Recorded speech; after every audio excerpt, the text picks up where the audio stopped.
What's up, guys? Welcome back. It's been a while. I think it's been about a month since I put a video up. A little bit of a, what is that, snippet? What is it, a short? I put up of the upper control arm bushing, a little bit worn out. I'll share a little bit more on that. Today, I'm working on replacing those upper control arms.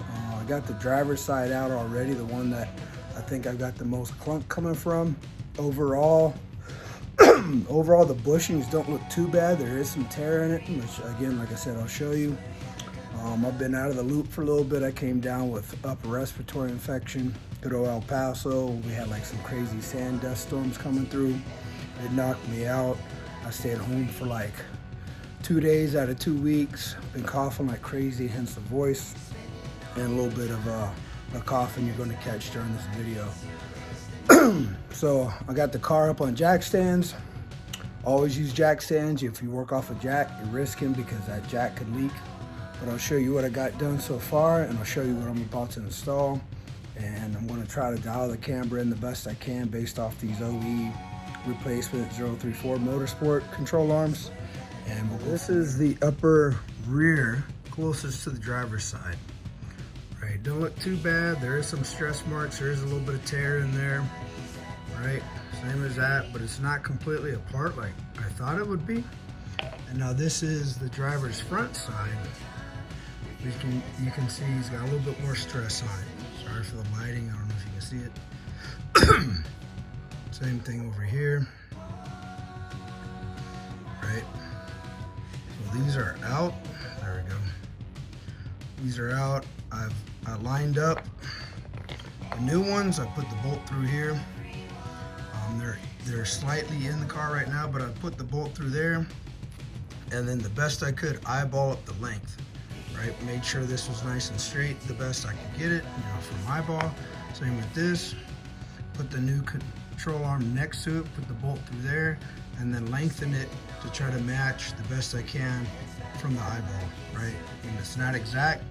I'm gonna have to get an alignment done, pay a little more for the camber caster adjustment when they go on. And the bolts are just finger tight, they're just screwed in. The front one, super easy to get to in and out. There's the rear one, because I have bags, I don't know if stock springs is easier, but the bag, the diameter is bigger, so the bolt was cocked backwards, right?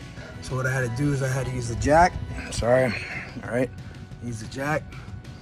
Jacked it up high enough to try to get this skinnier part there so I can feed the bolt in more direct.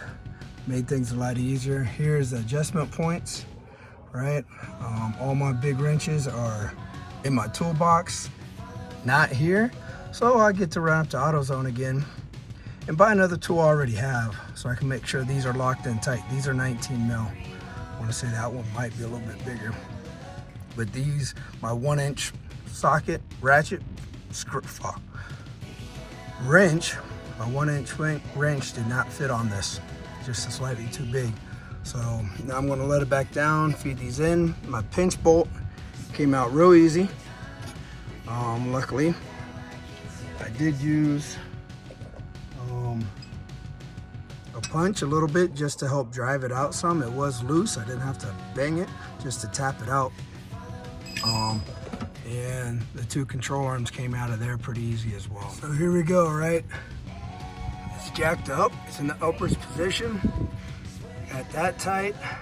Those are tight right there. That is a new pinch bolt that came with them. I did use that. This locking collar, this locking nut, whatever you want to call it, that is a 27 mil. All right, 27. This is a 19. Same on that side. Like I said, I eyeballed them for length to try to get them the same.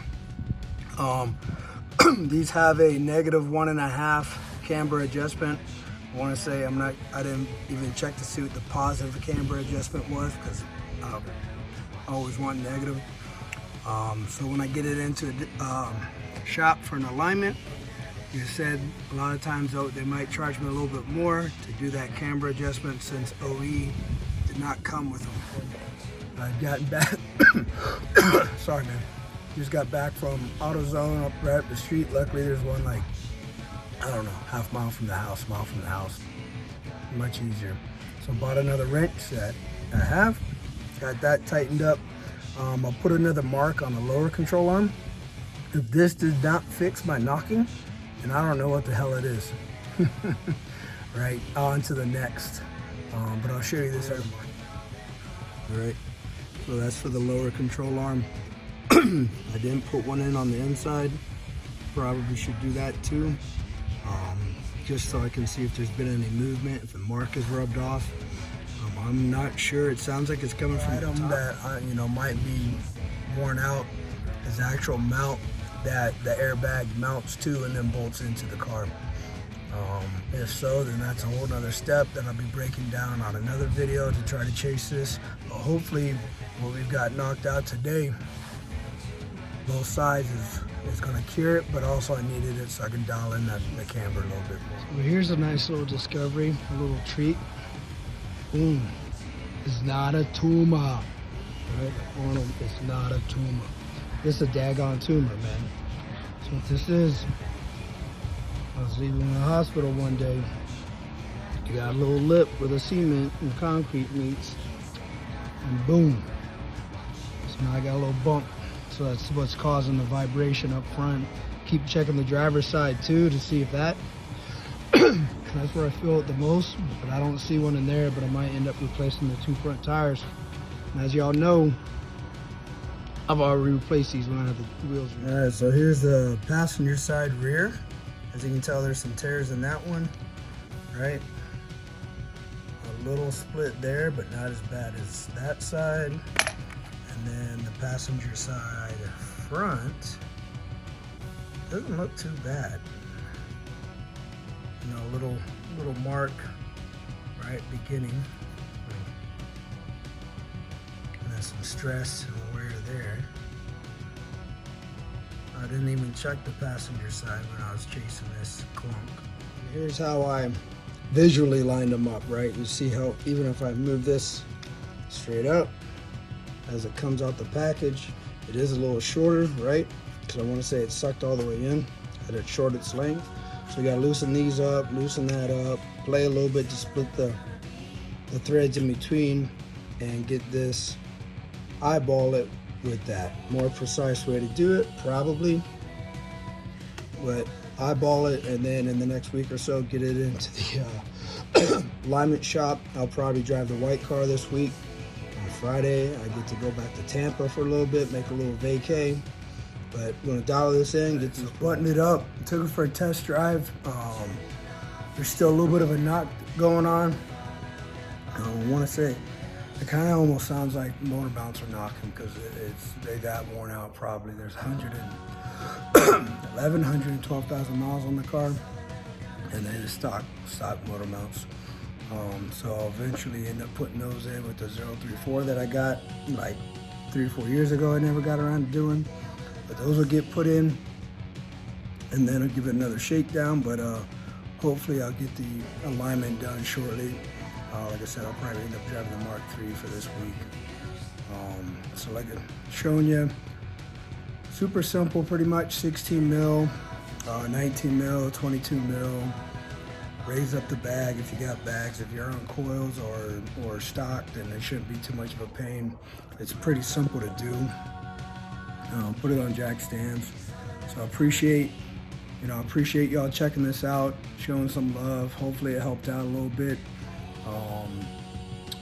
If the motor mounts don't solve it later, then chasing this little bit of a knock is going crazy on me. But I was really hoping this would clear it up 100%. It did help, but I would just chase it down, check all the hardware again when I get time, and some energy to check all the control arms, check the rotors, check the pads, see what up, if anything's loose or whatever. Maybe I'll put it up on a quick jack and just take, a couple hours and go through everything. But thanks for checking out the video. Like, subscribe, throw up a question, throw up a comment, any recommendations of what. It's pretty much a knock on a little bit of stopping and turns, left, right, reverse, pulling forward out of parking spots, stuff like that. Regular driving, straight turns and stuff like that. it's good to go. All right, but let me know what you think. Subscribe, share it, talk shit, whatever you want to do. Thanks for checking it out. Until next time, guys.